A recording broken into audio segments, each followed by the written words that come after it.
불박차 쪽에서 질문한 게 아니고 상대 쪽에서 질문이 올라왔습니다. 새벽 2시경입니다. 가보겠습니다.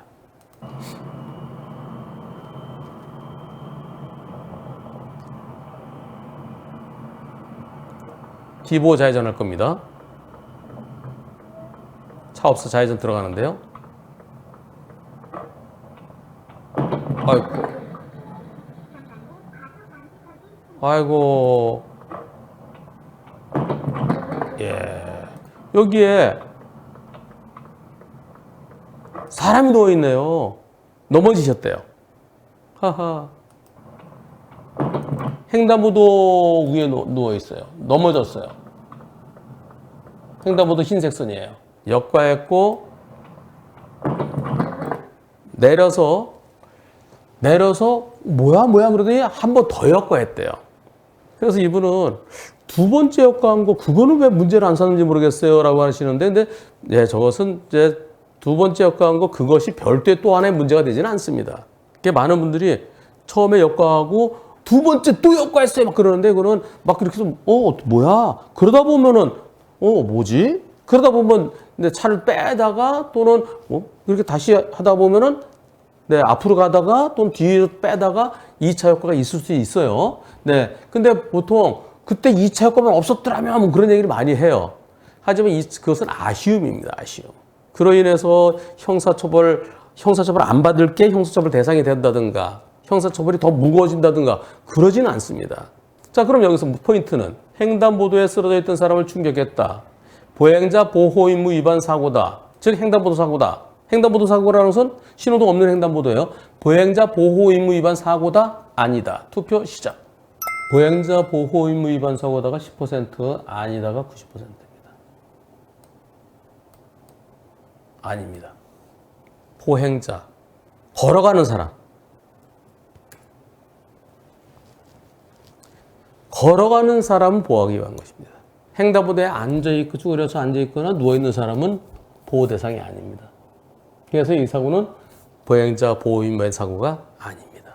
자, 두 번째. 차가 한 번 지나가면서 쓸고 지나가고 두 번 쓸고 지나가고 피부가 어떻게 됐겠어요? 그래서 입원은 약 3주였고요. 피부과 치료를 지금까지 받고 있어서 완전히 흉터가 심하게 남으면은 그 흉터 크기에 따라서 노동력 상실률 장애 15% 영구장애 인정될 수 있습니다. 아주 심하면은 30% 인정되는 경우도 있고요. 더 심하면 그보다 더 크게 인정될 수 있습니다. 이분은 15% 인정됐대요.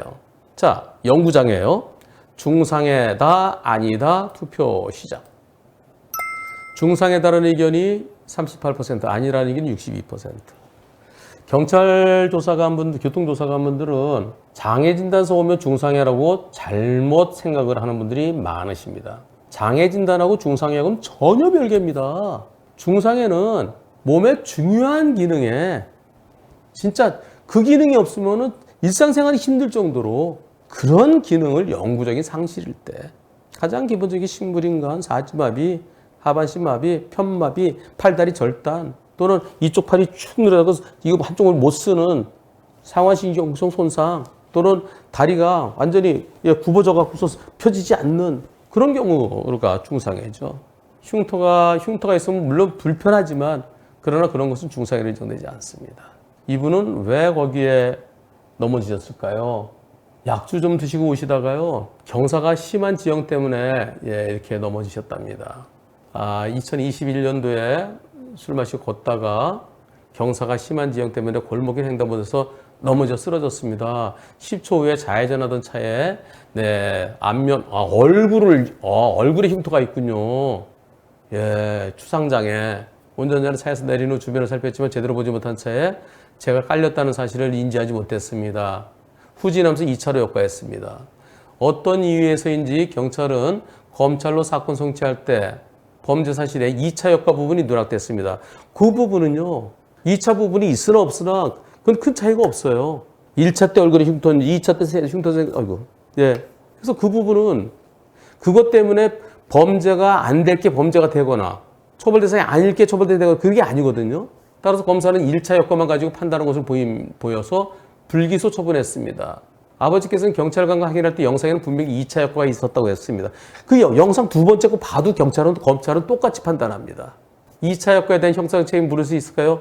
아니에요. 저거 횡단보도 사고 아니에요. 중상해도 아니에요. 그럼 보험 처리를 끝납니다. 그래서 경찰은 안전운전 의무 위반으로 인정되면은 벌점과 범칙은 부과하겠죠. 네, 지금 이제 검찰에서 불기소 처분했으면 다시 이제 경찰은 내려올 거예요. 1, 2차 역과 전체 과실은 몇 대 몇일까요? 지금 두 가지를 여러분들과 함께 살펴봤습니다. 보행자 보호의무 위반 사고는 아니다. 두 번째, 얼굴에 흉터 있는 거 그것이 중상해는 아니다.